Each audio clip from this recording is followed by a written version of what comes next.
Hey everybody, this is David with IsoHorns, and today I want to talk about how to purchase high quality cables.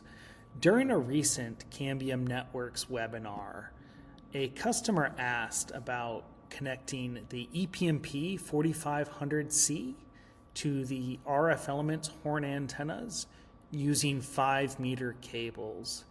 And Cambium and RF Elements gave advice to the customer as far as how to best do that. Let's take a listen. I have also a follow-up question. On a large telecom tower, will it be feasible to use long 5-meter plus cables to reach the other side, or will the loss be too much? That will be, if I'm maybe Tassos can answer better, but if it's really dependent on the cable manufacturer. I mean, Absolutely. you could have cables that have very low loss, and you could have cables that are not that good. Mm-hmm. So it really comes down to quality of connectors, cables, and the manufacturing process to make those cables, right? So I wouldn't just go order anything you find off of Alibaba or Amazon. I would make sure it comes from a reputable manufacturer, somebody that you know, or people tell you that, someplace they get high quality. So this is interesting because there's basically two brands that are recommending to customers to buy based on brand and reputation of the supplier.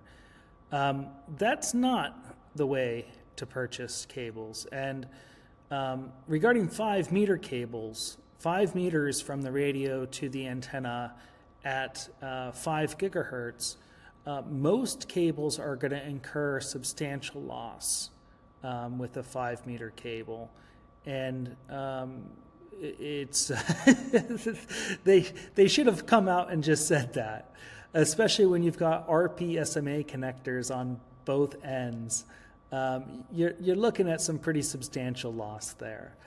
But then let's take a look at the proper way to buy cables. So here I've got an image that was provided to me by a cable supplier found on, you guessed it, Alibaba.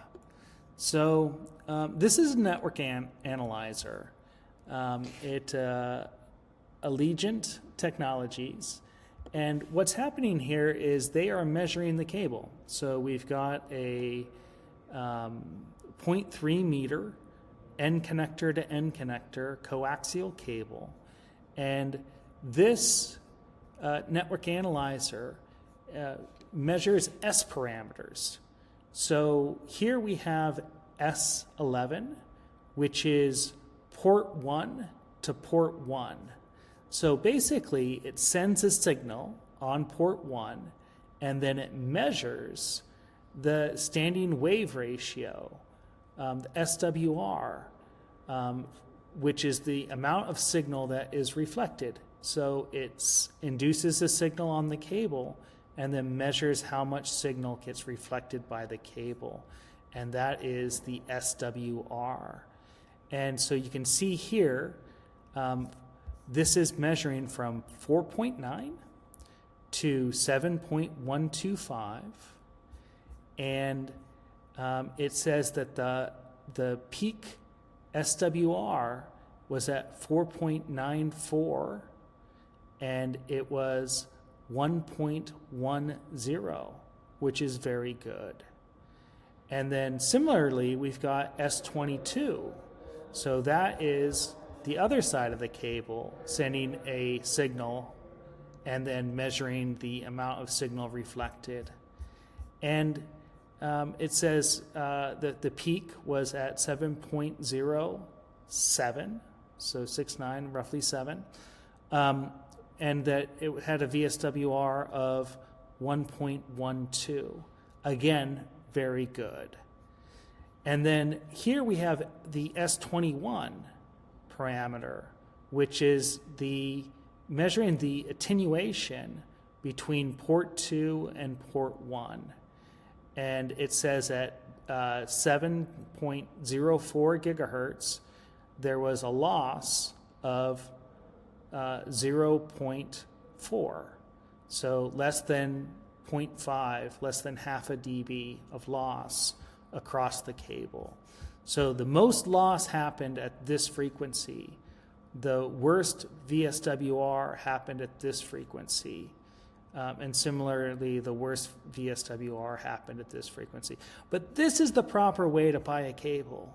You ask the manufacturer to test it, and you let the manufacturer know what frequencies you plan to operate at, and you tell them your target VSWR value and your target insertion loss. So this is how you do it. And this is Alibaba. This is exactly, ironically, the way to do it is exactly the opposite of the way that the brands tell you to do it. Thanks for watching.